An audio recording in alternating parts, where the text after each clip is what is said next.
What's going on YouTube? This is Ryan coming to you with another Tetris attack improvement video. I've already shown you how to warm up, how to make a basic horizontal clear, and how to identify and make a basic vertical clear. Now I'll show you how to make vertical clear chains and horizontal clear chains.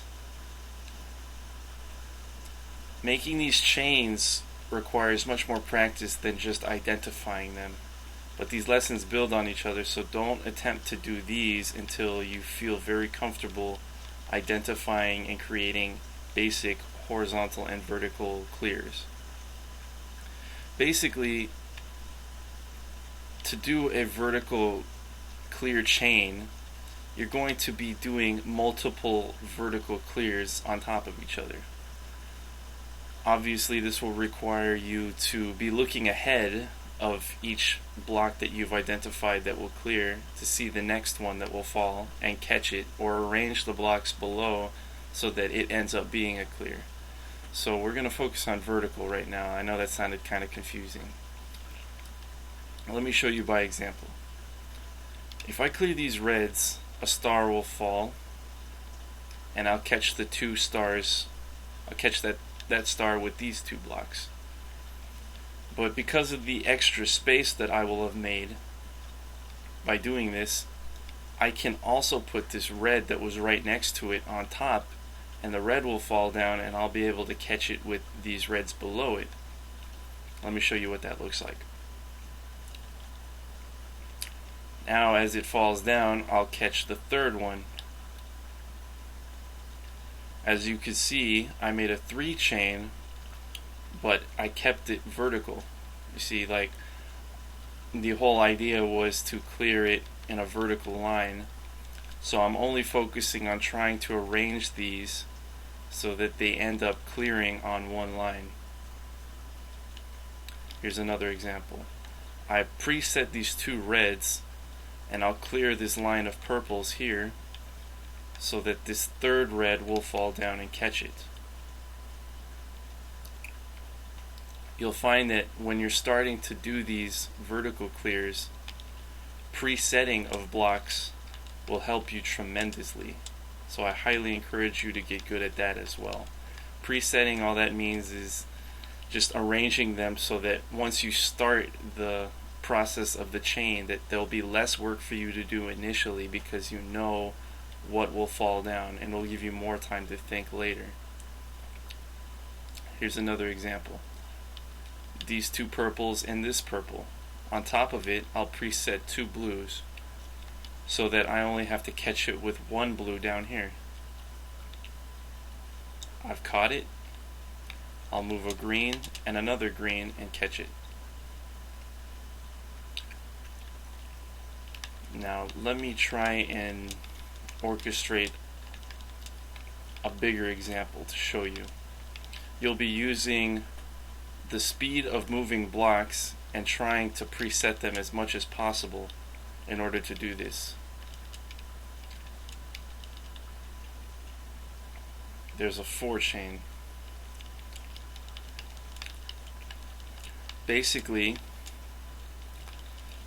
when you're presetting, what really I find helps is setting 2 of the same color on top of your first chain. That seems to give me the most advantage. Therefore, that's why I recommend starting it in the middle. It'll give you enough space to create another set of 2 that will fall down. So here I'll clear yellows, preset the red will clear, and then I'm already looking at the purple beneath it. Now I'm looking at the yellow. Now I'm looking at the purple. I missed that one. Okay, but that's okay. Let's practice it again. The yellows, I'll clear the yellows. There's a purple one on top. As soon as that clears, I'll catch that purple with this purple. And then I'll catch the green, and then the blue, and then the red.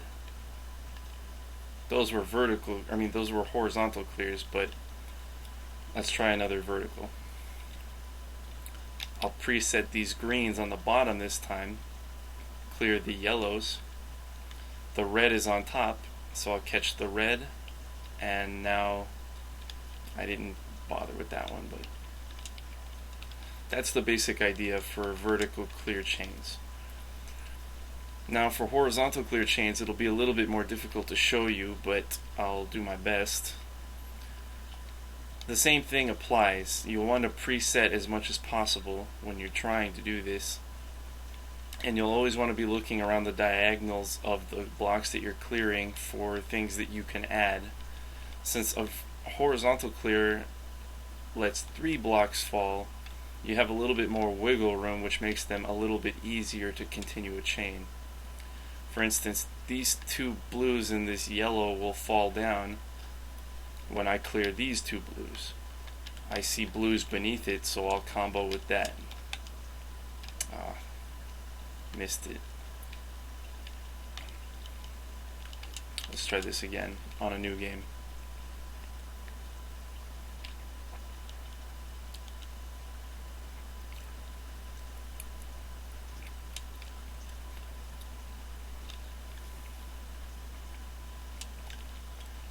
Raise the stack a little bit. I'm scanning the stack. I see 3 blues, and I see reds that will eventually work. So I'll catch the reds, and then I see yellows, so I'll catch the yellows, and then I see greens, but I missed it. I missed those greens. Let's try that again.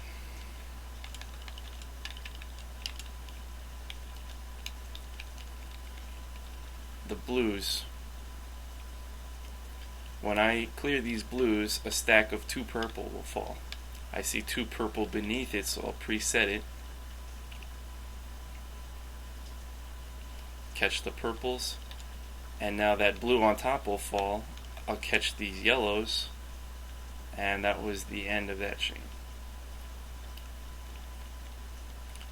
You might want to slow the video down or look at it again in slow motion if you can to see just exactly my setups on that. But obviously the best experience will come from practice. I practice this game a lot so I can identify these little setups of different combinations of blocks, but what I found helped the most was just practicing each of the individual concepts by themselves. So let's put it together. Let's do a vertical clear chain here with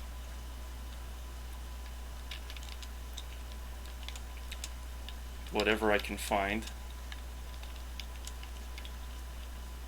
Let's do a horizontal clear.